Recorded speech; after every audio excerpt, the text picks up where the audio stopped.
இன்னைக்கு மகாநதி எபிசோட்ல விஜயும் காவேரியும் போட்டோ ஷூட் பத்தி காய்ச்சி ராகினி போனதை பார்த்துட்டு கேக்குறாரு. ராகினி பாத்துக்கிட்டு இருந்த நேரத்துல நீ இப்படி சும்மா நடிச்சேன்னு கேக்குறாரு. அப்புறம் காவேரி சொல்றாங்க, நான் சொன்ன விஷயம் உண்மை, ஆனா அவ இருந்தனால தான் கொஞ்சம் ரொமான்டிக்கா சொன்னேன்னு சொல்லி ஒரு மாதிரி போட்டோ ஷூட்க்கு விஜய சம்மதிக்க வச்சிருக்காங்க. விஜயும் இவ என்ன பண்றான்னு பாக்குறதுக்காக சம்மதிக்கிறாரு.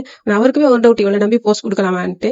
காவேரி உள்ளுக்குள்ள சந்தோஷப்பட்டுக்கிறாங்க. ஒரு மாதிரி ஏதோ உல்டா பண்ணி ஒரு மாதிரி சம்மதிக்க வச்சாச்சுன்னு சந்தோஷப்பட்டுக்கிறாங்க. கார்டன்ல நடந்துகிட்டு இருக்கிற காவேரி மேல தண்ணிய ஊத்திடுவாங்க ராகினி. அதுக்கு பிறகு நான் தான் ஊத்துனேன், உன்னால என்ன பண்ண முடியும்னு சும்மா சண்டை பிடிச்சிக்கிட்டு இருப்பாங்க. இதை பார்த்த கங்காவும் யமுனாவும் அவங்க அம்மா வச்சு இந்த சோப்பு தண்ணியை கொண்டு வந்து இவன் மேல ஊத்திடுவாங்க. அக்கா தங்கச்சி எல்லாம் சேர்ந்து ரொம்ப கை கொட்டி சந்தோஷம் சிரிச்சுப்பாங்க. இதை பார்த்த ராகினி ரொம்ப கோவத்துல போயிருவாங்க. காவேரி அவங்க அம்மா வீட்டுல போயிட்டு போட்டோ ஷூட் எப்படி பண்ணலாம்னு டிஸ்கஸ் பண்றாங்க. அந்த நேரம் சாரதா அம்மா கேக்குறாங்க, விஜய்க்கு தெரியுமான்ட்டு. தெரியாதுன்னு சொன்னாலும் கங்காவும் சாரதா அம்மாவுக்கும் இதுல இஷ்டம் இல்லை, இவருக்கு சொல்லாம செய்யறது. காவேரி எனக்கு எப்ப சொல்லணும்னு தெரியும், நான் சொல்லிக்கிறேன் அப்படின்னு அவங்க அம்மா வாயை அடைச்சிருக்காங்க. பாட்டி கொடுத்த ஐடியாவை தான் போட்டோ ஷூட் பண்ணலாம்னு முடிவு பண்றாங்க. ஆனா சாரதா அம்மாக்கு இதுல உடன்பாடே இல்ல. அவங்க பயப்படுறாங்க ரெண்டு பேருக்கும் இடையில பிரச்சனை வரும். அப்புறம் தாத்தா கிட்ட போய் சொல்றாங்க, மாடல் ரெடி போட்டோ ஷூட் பண்ண போறேன்னு. தாத்தா யாருன்னு கேட்டோன்னு விஜய சொல்றாங்க. விஜய்க்கு தெரியுமான்னு கேட்டோன்னு தெரியாதுன்றாங்க. அப்ப தாத்தாவும் அதே தான் சொல்றாரு, ஏமா சொல்லிட்டு செய்யலாம், அந்த ஏன் இப்படி சொல்லாம செய்யறதுக்கு. விஜய் ரெடி ஆகி வந்துடுறாரு. போட்டோ ஷூட்டும் ஸ்டார்ட் ஆகிருது. இன்னைக்கு எபிசோட்ல எனக்கு என்ன விஷயம் பிடிக்கலன்னு சொன்னா, காவேரி ரொம்ப ஓவர் ஆக்டிங்கா இருக்குது. அதுவும் நம்ம எல்லாருக்கும் காவேரி ஒரு ஹானஸ்டான ஜெனுவினான பர்சன் என்ற வியூ தான் இருந்துச்சு.